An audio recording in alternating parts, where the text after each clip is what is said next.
Hola amigos de YouTube, ¿cómo están? Espero que súper bien. Acá estamos en Cali, Colombia, compartiendo en la casa de José Bobadilla un ratito, una tarde, una mañana y charlando un poco. Mi nombre es Alan Ledesma, vengo también desde Buenos Aires, desde muy lejos, para preguntarte, José, ¿cómo fueron que se te fueron ocurriendo todas estas cosas que hoy estábamos platicando, charlando un poco? Me contabas que la viga que recorría acá era como el final del techo y que de pronto, ya finalizando la obra, se te ocurrió decirle al arquitecto también que querías hacer algo distinto. ¿Qué tal todas esas ideas también como medio revolucionarias en un punto, locas, respecto también a la sociedad que se te ponía enfrente muchas veces para trabar, ¿no?, esas ideas, tal vez disruptivas, distintas? ¿Cómo fue que se te fue ocurriendo? ¿Qué fue lo que te impulsó también a hacer todo esto? Vale, bueno, Alan, pues bienvenido a Cali, bienvenido a mi casa.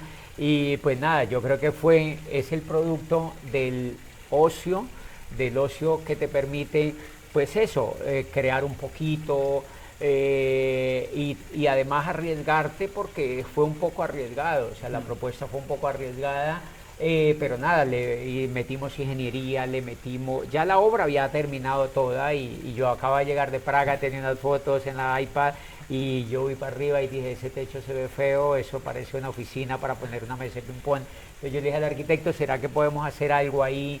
Y le mostré la foto, él me dijo, estás loco. Y literalmente yo ya había tomado la decisión cuando ingenierilmente él me dijo que se podía, yo le dije, empiecen a quitar la viga y arrancamos. Y nos demoramos año y medio más construyendo ese techo, pero nada, yo creo que es el deseo pues de todo el tiempo estar haciendo cosas nuevas, que en última es lo que nos mantiene vivos. Lo que nos mata a los seres humanos creo que es la rutina, y este tipo de cosas pues es delicioso porque se convierte en un juguete. Finalmente yo creo que la casa de uno tiene que ser un juguete. Tremendo. Qué importante, ¿no?, esto que mencionabas de tener tiempo también para pensar, para imaginarte cosas. De los viajes, por lo que me fuiste contando, de cada viaje te trajiste algo también para tu casa, para tu hogar. Como que eso me parece súper interesante también, desde traerse lo más lindo de cada parte del mundo y no solo hacer tu casa, crear tu casa, sino realmente que sea una inspiración de los lugares en los cuales estuviste. Porque yo realmente pasando por acá, esto es para mí por lo menos una locura. Impresionante. Nunca vi una casa así, no, por todo, por los detalles, por las pequeñas cosas que creo que son también. Hay un lago acá y estamos en un edificio. Un lago, no sé a cuántos metros estamos sobre la tierra. Estamos a 10 pisos. 10 pisos. Sí. Sí, eso creo que los viajes me aportaron ideas. De hecho, el tema de poner prados y vegetación ocurrió primero porque es un súper caliente el clima, y segundo porque en Nueva York yo había visto open house que tenían vegetación, usaban tomate, cebolla, lechuga, orgánico, y sobre todo gente que tenía mucho dinero en Nueva York. Algunos penthouse son llenos de vegetación, pero de vegetación comestible. Entonces aquí tenemos frutales, más que todo frutales, porque entre nosotros pues es como más abundante el tema de ir y comprar, ¿no? Claro. Entonces en ese caso lo que hicimos fue poner prados verdes, lo cual bajó mucho la temperatura, y usamos el tema de árboles y jardines. La temperatura aquí llegaba a casi 30 grados y con todo lo que son árboles bajó a 22 grados en promedio, siempre cuando está alta la temperatura. Hoy en día yo amo los árboles, los protejo, me parece un crimen cortar un árbol, y es porque comprobamos pues el gran beneficio que eso tenía, pero fue porque lo vi que lo habían hecho en otro lado. Y todas las otras cosas las fuimos trayendo, que esculturas, que lámparas y cosas que veía en muchísimas partes del mundo, como que decía, esto yo lo puedo hacer en mi casa, y de una vez lo íbamos trayendo. Sí, sí, sí, sí. Qué lindo, qué lindo, por lo que me vas contando, qué lindo tener también no solo la capacidad por muchas veces yo creo que hay mucha gente que tal vez tenga la capacidad, en un sentido por ahí monetario, de hacerlo, pero no se anime a hacerlo, ¿no? Como que qué distinto ese sentimiento también de animarse, de liberar la mente, de generar como esa libertad de pensamiento de que todo es posible. ¿Cuáles son hoy por hoy esas cosas que vos decís?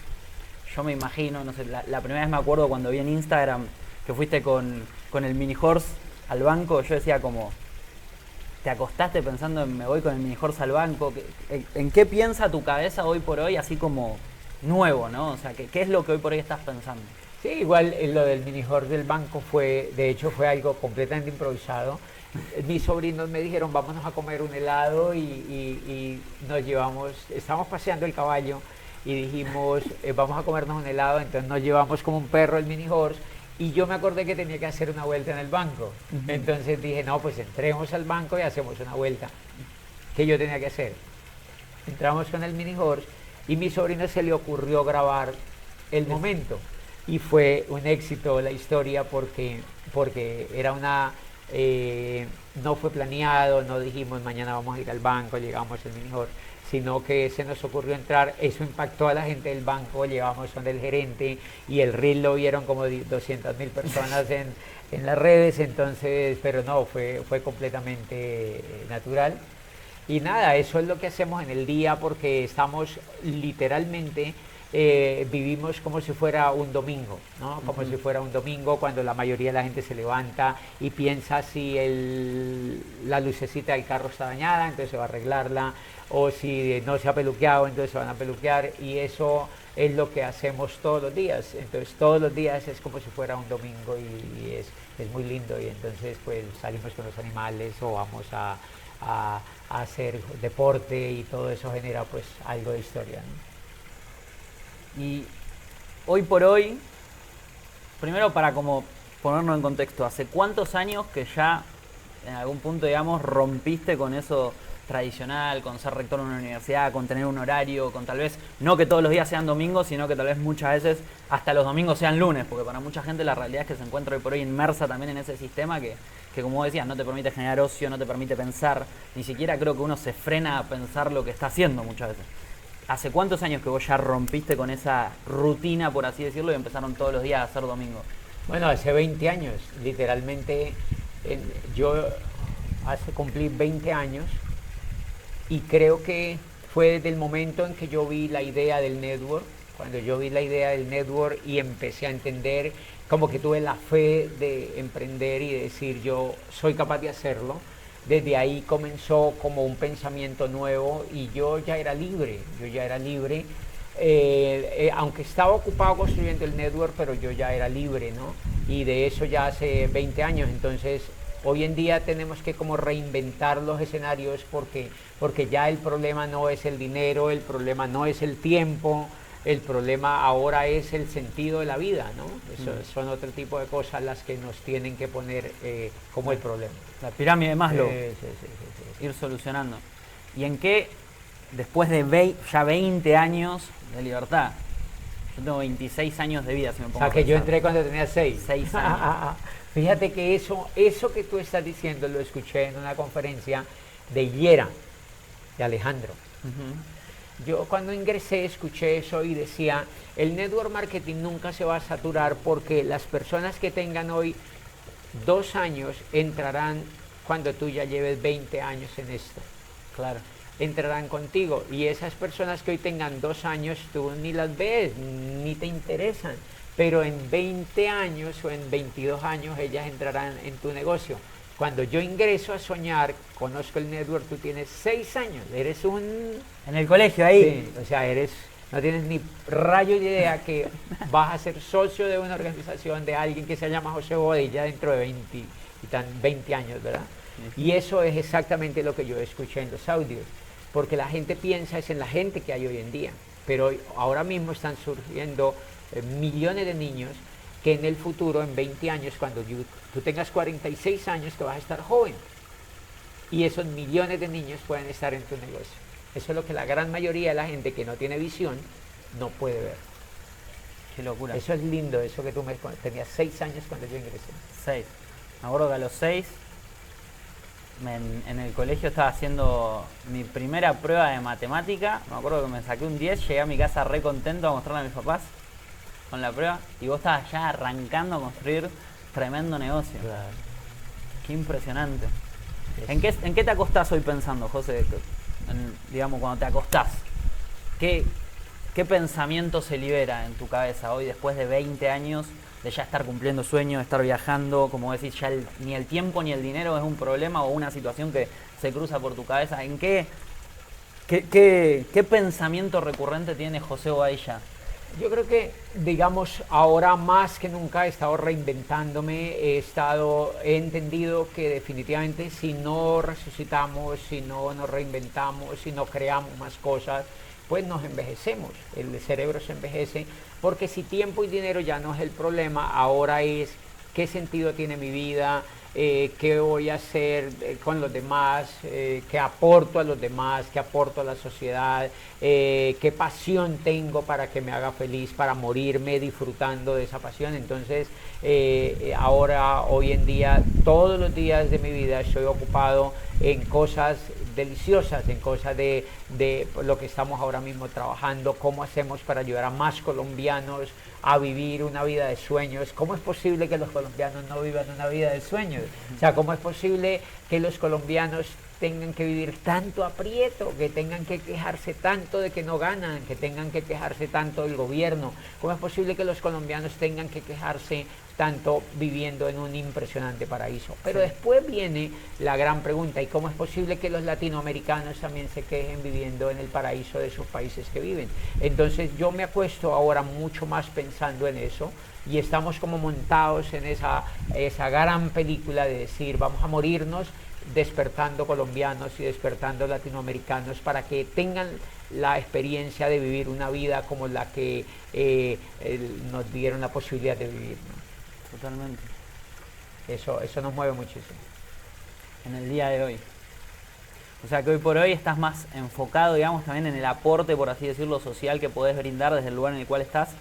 Y desde ese lugar, desde ese aporte social, desde el lugar en el que hoy te encontrás, también siendo una persona que ha trascendido muchísimas situaciones, ¿qué visión tenés hoy de ese negocio que comenzaste hace 20 años atrás, de ese network marketing? Porque probablemente haya mucha gente detrás de este video que esté, las primeras palabras que escucha del network marketing sea esta entrevista, y que acá uno sabe, uno que ya está en el sistema o en todo eso de buscar. ¿Qué opinión te merece hoy por hoy a vos el network marketing, siendo una persona tan exitosa no solo dentro, sino también por fuera del mismo network? ¿Qué opinión te merece el negocio como tal, la industria? ¿Qué le ves? ¿Qué futuro le ves? ¿Qué sentís que va a pasar de acá a los próximos años también? Bueno, yo lo que he ido viendo es que, básicamente, ¿por qué si hoy estuvieses arrancando de cero, volverías a elegir el network marketing para...? sí, ahí hay varias cosas. Creo que la primera experiencia que uno vive, en el caso mío y de todos los que arrancamos ese tipo de negocios, al comienzo lo hacemos como un poco para nosotros, porque es normal, porque queremos liberarnos de un trabajo, porque queremos ganar un poco más, porque queremos, en un país donde la gente no tiene casa propia, queremos tener casa propia, etcétera, etcétera. Pero después nos damos cuenta que cuando trascendemos un poco, cuando logramos todo eso, nos damos cuenta que más que eso, lo que tiene sentido es ayudar a otros. Eso sí es demasiado lindo, que podamos nosotros habernos ayudado y ahora poder ayudar a otros con la fe, con el resultado, con el conocimiento, con la fuerza que tenemos, con la experiencia literalmente que tenemos. Y yo creo que ahora veo el negocio desde esa perspectiva, es como voy a ayudar a otros. O sea, ya me dieron todo, ahora voy a ayudar a otros para que ellos tengan la fe, para que ellos no pierdan la esperanza, para que ellos también lo puedan hacer, para que los demás lo puedan hacer. Y desde el punto de vista de la industria, hoy en día, a mí me aterra que las personas no vean una oportunidad tan increíble como el network. ¿Cómo yo veo la industria? Yo veo la industria como lo que es, por ejemplo, Colombia, porque es el país mío y el país que más conozco, que es un país, ahora mismo acabo de estar es la primera vez que voy a San Andrés Islas, y quedé impresionado con su belleza. Yo he ido a Mykonos, a Santorini y a un mundo de islas en el mundo donde he tenido la oportunidad de ir, pero cuando llegué a San Andrés aluciné. Es increíble, Mykonos, o sea, es lindo, pero no es tan lindo como San Andrés. Es un mar de 7 colores, es un paraíso, es algo que te vuela el coco. Pero la gente se queja. Pero tú vas ahí y alguna gente se queja. La gran mayoría de la gente se estaba quejando del gobierno. La gran mayoría de la gente es pobre. y entonces eso se repite en toda la geografía de Colombia. Hay oro, hay esmeraldas, hay madera, hay bosques, hay paisajes preciosos, preciosos, preciosos, pero los seres humanos los educaron para que se quejaran. Entonces lo mismo si eso pasa con San Andrés, si eso pasa con nuestras costas, si eso pasa con el país, pues eso pasa con el network. La gente tiene la oportunidad del network y dicen, ay, yo ya había oído de eso, a mí eso no me interesa, a mí eso no me gusta. Eso es lo mismo que pasa con la gente allá afuera. La gente tiene toda la riqueza enfrente, pero dice, no tengo para comer. Claro. Quiero irme de Colombia, me quiero ir para Argentina, me quiero ir para España, me quiero ir para Estados Unidos, mire. Y yo digo, ¿y por qué? No, porque aquí no hay oportunidades. Entonces, eso me ha enseñado que el network, por eso no juzgo a las personas, porque yo digo, si eso pasa con el país, eso pasa con el network. Claro. Yo mismo había despreciado la oportunidad. Y por eso yo hoy entiendo a la gente que así como yo no veía la riqueza de mi país, tampoco veía la riqueza del network.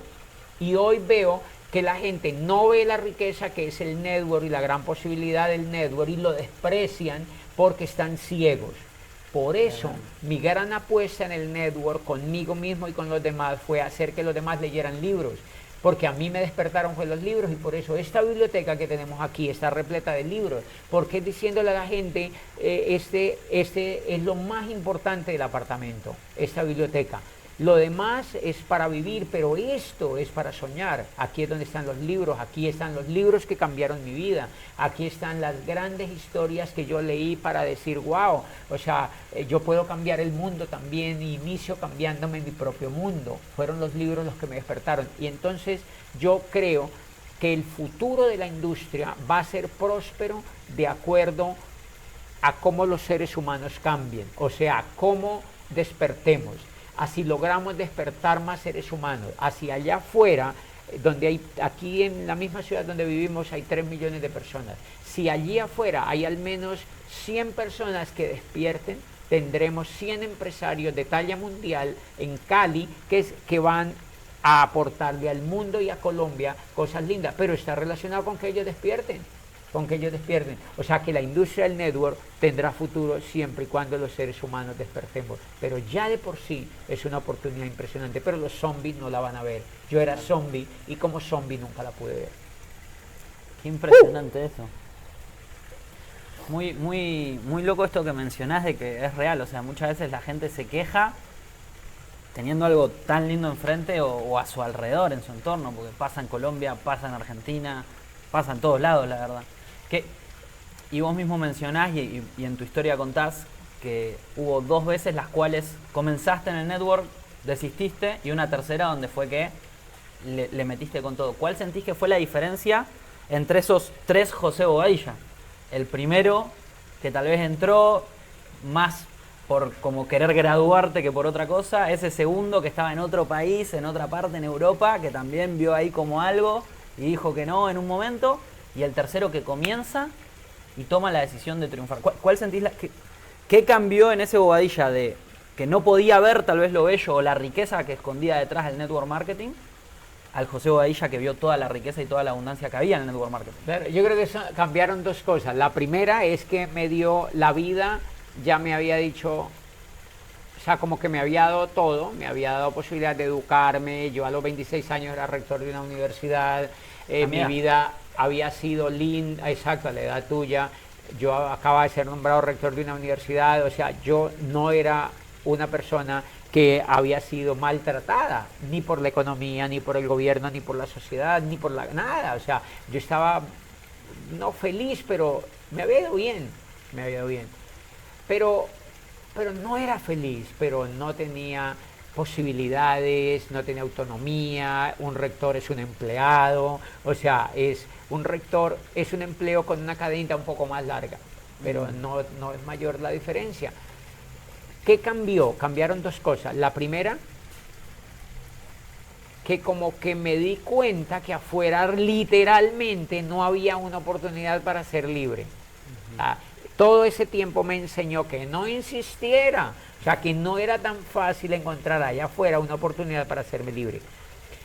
Y la segunda cosa es que en los libros, cuando leo los libros, escucho los audios y veo el genoma del network y yo digo, wow, esto es una oportunidad para hacerse libre si yo lo hago bien. Y entonces, ¿qué fue lo que cambió? Comprobar que allá no me podía hacer libre. Y la segunda es escuchar y leer que acá me podía ser libre. Por eso a mí se me salió el Chucky. O sea, cuando yo entendí eso, yo me enloquecí. O sea, yo dije, si he perdido tanto tiempo trabajando en cosas tan improductivas, que es lo que a mí me aterra, si tú ves hacia allá hay 3 millones de personas, el 99% de la gente está trabajando en cosas improductivas, pero ellos no saben que eso es tremendamente improductivo. Cuando yo me di cuenta que lo que yo había hecho era absolutamente improductivo, me comprometí al 150% con el network marketing.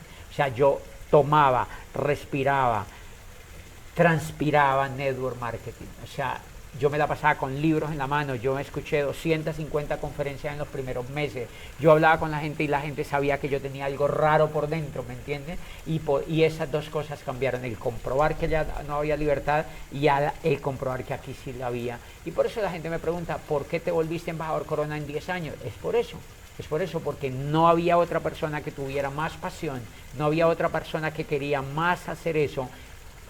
Y ahora mismo yo nunca lo he dejado de hacer, he parado pues porque es normal, pero he estado siempre en el network, he estado siempre edificando la compañía, he estado siempre construyendo y ahora estamos mucho más emocionados que hace 20 años, ¿no? Porque comprendimos esas dos cosas. Y te agarro ahí algo que estabas diciendo. ¿Vos creés o sentís que siempre supiste que querías ser libre y no encontrabas el vehículo, o precisaste encontrar que querías ser libre también, digamos? No, yo no creo, yo de hecho ni siquiera sabía que no era libre. O sea, de hecho un loro que nace en una jaula, los loros australianos, de esos bullosos, sí, que son económicos y son lindos además, los loros australianos que los vemos en todas partes del mundo como aves domésticas, estos loros tienen alas y son bellísimos, pero ellos no pueden volar. ¿Por qué no vuelan? Porque desde que nacen han sido cautivos en una jaula. Entonces el espacio que ellos tienen es muy chiquito y en el cerebro de ellos no conciben que existe la libertad. Ellos no saben para qué sirven las alas. Y si tú haces una prueba, ellos los saca uno a volar y se quedan ahí en el cerco, en la cerca, se quedan ahí paraditos, y como que quieren volverse a meter a la jaula. Eso pasaba conmigo y eso pasa con la mayoría de los seres humanos. Yo no sabía que no era libre, yo creí que era libre, porque nos dicen que vivimos en un país libre, pero yo iba de la casa al trabajo, del trabajo a la casa, del trabajo a la casa, de la casa al trabajo, gastaba y me endeudaba, pero yo no sabía que no era libre. Cuando yo empiezo a escuchar la información y a leer los libros, yo digo, mierda, yo no soy libre. O sea, yo no soy libre, yo soy un puto loro. O sea, soy un loro de esos que no saben para qué son las alas. Entonces, ¿qué es lo que hace la educación en mí? Como que me hace consciente que tengo alas. Y yo apenas estoy empezando a volar. O sea, yo apenas estoy empezando a volar, pero me hace consciente que tengo alas. Ese es el gran aporte que en mí y en un ser humano tiene la educación del network.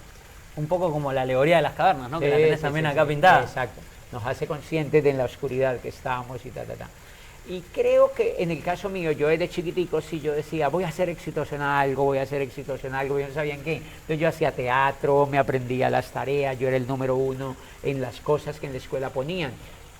Y yo decía, voy a ser exitoso en algo. Cuando yo tenía 30 y pico de años, que de alguna manera era exitoso en algo, era rector de una universidad y no sé qué, pero yo decía, pero no soy exitoso porque vivo en una ciudad chiquita, no puedo salir de aquí, no me conoce nadie, el aporte que yo hago a la sociedad es pírrimo. Entonces yo decía, no estoy siendo exitoso.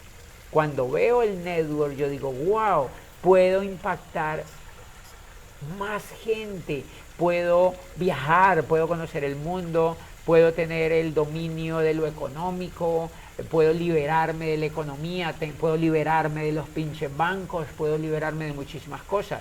Y ahí me doy cuenta que estaba en la ignorancia completa, y hoy creo que uno de los pecados que tiene mucho la educación tradicional es que uno se gradúa y hace posgrados y sigue como el loro en la jaula, o sea, no tiene ni rayo de idea, y por eso creo en la educación de calidad. Creo que educación de calidad es la que le enseña a uno a ser libre. Locura. Y volviendo a, como retomando esto que venías mencionando recién, estoy tratando de ver cómo formular la pregunta. ¿Te sentías como un loro que no sabía que no era libre o que no sabía que tenía alas para volar? Eso como que creo que se comprende bastante. En un momento tal vez empezaste a volar todo. Vos decís que los libros, la educación de por sí, fue lo que te ayudó a darte cuenta de esas alas. Y esto te lo pregunto por ahí más como recordando un poco a aquel niño que a los 18 años también conoce esta oportunidad de negocios, que empieza a cruzarse con un montón de información y todo. ¿Recordás cuál fue tal vez ese primer libro que te hizo como decir, mierda, tengo una ala? ¿Recordás cuál fue ese libro que, como vos decís, que cambió tu vida probablemente? Ese antes y después. Yo creo que fueron dos por allí. Me acuerdo mucho que creo que fue el primer libro que me leí, que se llama La magia de pensar en grande. Uf. Claro, porque allí me di cuenta que todo lo que yo pensaba era erróneo. O sea, todo lo que yo pensaba era chato, era muy chiquito. Entonces, cuando leo eso dentro del network, ¿no? Porque el libro que yo hablo en las conferencias, que me empieza a quitar a los 14 años toda esa basura de la cabeza, fue Tus zonas erróneas de Dyer. ¿Ese lo viste a los 14? Ese lo leí a los 14 años en la casa de las personas con las que me llevaron a vivir cuando yo me voy de mi casa. Ese libro estaba más o menos en una biblioteca así, en esa casa, y se llama Tus zonas erróneas. Digamos que es increíble, y creo que fue el primer capítulo. Solo con leer el primer capítulo, yo tomé la decisión de irme de allí, de estudiar una carrera y de empezar como a buscar. Y creo que esa búsqueda me llevó a encontrar el network como herramienta. Ya en el network me leo La magia de pensar en grande y todo el chorro de libros que yo decía, wow, para mí ese es el elixir de un soñador, saber encontrado esa información. La información fue la clave de todo. Sí, no fue nada más, fue solo la información. Impresionante. Y hoy, como para volver a introducirnos, ¿no? ¿Qué le podrías recomendar a alguien que conoce la industria, que quiere construir esto en grande? ¿Qué le podrías recomendar?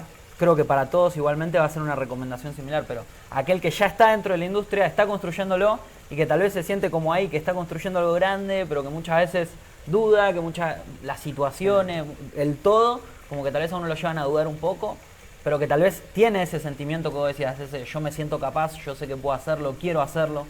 ¿Y qué le recomendarías a tal vez el que viene ya con el impulso de estar construyéndolo? En esas tres situaciones, el que lo conoce o lo está conociendo, el que ya lo conoce y se siente por ahí un poco como medio torombolo en algún punto, y el que lo viene construyendo. ¿Cuál serían las recomendaciones que vos sentís que le podrías brindar a una persona que lo quiere construir en grande a los niveles que vos lo construiste incluso? Yo creo que la persona, digamos, a la persona que entra y que lo quiere construir pero que no conoce la industria, yo lo que hago es que nunca los pongo a hacer un trabajo que tenga que ver con la práctica de la industria, sino que yo les recomiendo que lean libros, que escuchen mucha información para que eso les permita tomar una decisión real de si lo quieren construir o no. Y lo que creo que falla con el que empieza a construir es que se olvida de seguir leyendo. Se olvida de seguir leyendo, entonces él dice, no, yo ya entendí, yo ya soy muy bueno, y deja de leer, y al dejar de leer se vuelve tradicional en el network, o sea, se vuelve como un autoempleado del network, y no es el network el que falla, es el cerebro de la persona, porque el cerebro de la persona, como está mal programado, y acá se programó a medias también, entonces, pues, el cerebro regresa otra vez, y ahora el comportamiento que tenía allá afuera lo hace en el network, que es personas que se ponen a motivar a los grupos que ya tienen, personas que trabajan con los mismos que ya tienen, personas que no estructuran bien sus negocios porque piensan como tradicionales, o sea, piensan con lo mismo que pensaban antes. Yo mismo, después de 20 años, ahí atrás están los 12 libros que yo recomiendo a la gente, yo mismo los abro otra vez y vuelvo y leo. El network marketing surge hoy como el método de distribución más poderoso y el modelo de empresa más atractivo en la nueva economía. Entonces, yo digo, wow, es increíble, yo estoy haciendo el modelo de empresa más atractivo. Entonces eso como que me resucita otra vez. Entonces la visión que hoy tenemos del negocio es porque volvimos a leer los libros otra vez. La visión que tenemos del negocio es porque volvimos a leer el negocio del siglo XXI. Entonces yo digo, si del siglo XXI solamente van 24 años, claro, o sea, nos vamos a morir y el siglo no acaba. Claro. Y el siglo quizá no acabe. Entonces, o cuando ya estemos muy ancianos, el siglo apenas está acabando. ¿Qué quiere decir? Que estamos en el negocio del siglo XXI. Y viene la pregunta, ¿y qué hemos hecho? Y entonces decimos, nos falta hacer demasiado, y eso nos resucita. Entonces, la recomendación siempre que yo le doy, tanto al nuevo como al que ya está enchupizado construyendo, es que nunca paren de programarse el cerebro hasta que el cerebro agarre ya un ritmo propio, ¿no? Hasta que el cerebro agarre un ritmo propio, porque los escritores nunca paran de leer, ni nunca paran de escribir. Ellos no dicen, no, ya me escribí 4 novelas, ahora me dedico a fumar tabaco el resto de mi vida. No, si es escritor realmente, él escribe hasta el último día que se muere. El networker, si es networker y si quiere ser un empresario grande, tiene que estar leyendo toda la vida, como un hobby, como algo que lo haga crecer. Y a una persona que lee se le nota si está leyendo, a una persona que deja de leer también se le nota. Los networkers cuando dejan de leer se empiezan a quejar, empiezan a quejarse de la compañía, se empiezan a quejar de los productos, se empiezan a quejar de la gente, dicen que la gente no hace nada. Como el que se quejaba de la isla de San Andrés, Claro, todo eso. igualitico. Entonces la gente se queja de su grupo. Yo tengo líderes que se me acercan y me dicen, mi grupo no hace nada. Y yo digo, tu grupo no tiene nada que ver, eres tú. Y yo no le digo nada, pero yo advierto inmediatamente que esa persona no está leyendo. Claro. O sea, todas las personas que se quejen de la pandemia, de la gente, de los productos, de la compañía, es porque es gente que dejó de leer. Es gente que dejó de leer. Esa es la gran recomendación que yo le decía, que yo siempre le hago a cualquiera de esos estadios. O sea, si tuvieses que dar alguna recomendación para mantenerte creciendo en el negocio y en la vida como tal, es mantenerte pegado a, sí, a la educación, a la educación de por sí. A la asociación, a la gente que más crece, a la gente que tiene el sueño más grande, pero sobre todo a los libros. Por eso yo no le hago caso a ninguna persona, ni a mi vecino, ni a ningún empresario de afuera, ni a ninguna persona que me viene a hablar cosas diferentes al network, porque esa persona no tiene el software que yo tengo. Esa persona, yo siempre le hago preguntas, ¿tú has leído tal libro? No. Huye de aquí. O sea, es como si yo hablo inglés y tú no lo hablas. No podemos entendernos. O sea, no hagamos esfuerzos. O sea, aprende. ¿Me entiendes? Entonces, cuando yo le pregunto al empresario, ¿tú has leído tal cosa? No, el otro tampoco, el otro tampoco. Ok, sigamos siendo amigos, pero de eso no podemos hablar. Claro. Y bueno, como para ir finalizando este espacio, esta pequeña entrevista, José, la pregunta, creo yo, del millón y que mucha gente del otro lado quiere saber. ¿Cuántas zapatillas tenés en el Topolino? Bueno, yo creo que, bueno, la verdad no las he contado, pero está lleno. Está lleno y tiene llena la trompa y la cola y está lleno. Yo creería que más de 80 pares, ¿no? Más de 80 pares. Eso, yo antes criticaba a las señoras porque compraban muchos zapatos, pero después me di cuenta que era que yo no tenía plata. Porque una vez más o menos tienes forma, tengo todo lo que veo que me gusta, me los compro y después no me los pongo. Me los pongo 1 o 2 veces, pero sí, de verdad que sinceramente felicitaciones para las señoras que compran muchos zapatos, porque es porque pueden comprarlos. Claro. O tiene alguien que pero los comprar, hombres somos igualiticos, o sea, somos igualiticos. Yo creo que hay más, por ahí de 80 pares más o menos. Para los que les gustan las zapatillas, ya saben. No, pero como para englobar y sí ya darle un cierre a la entrevista, me imagino que en los próximos años tendrás algunas conferencias, algunas charlas, algún viaje programado de acá al próximo año y medio, 2 años que tengas en tu cabeza, en tu mente o ya en tu agenda probablemente. Bueno, ¿Vas a venir a Argentina? La pregunta del millón para que puedan entrar el libro. No, me encantaría estos años, literalmente 2024 y 2025, no voy a salir del país a hablar, porque yo abusé un poco del tema, duré mucho tiempo en el exterior, viajé más de 40 países, montones de ciudades y dije, son más o menos 17 años sin parar. Uf, viajando. Viajando. Mínimo 15 años viajando sin parar. Y ahora dije, no, me voy a quedar 2024 y 2025 y quizás 2026 solo en Colombia. Y viajo, viajo a México, ahora a Xcaret, donde nos vamos a ver como en vacaciones. Después vamos a Portugal, pero de vacaciones. Pero a conferencias entre 2024 y 2025 no estamos saliendo a ninguna parte del mundo a hablar, y creo que así vamos a estar, porque vamos a estar un poco más enfocados en Colombia.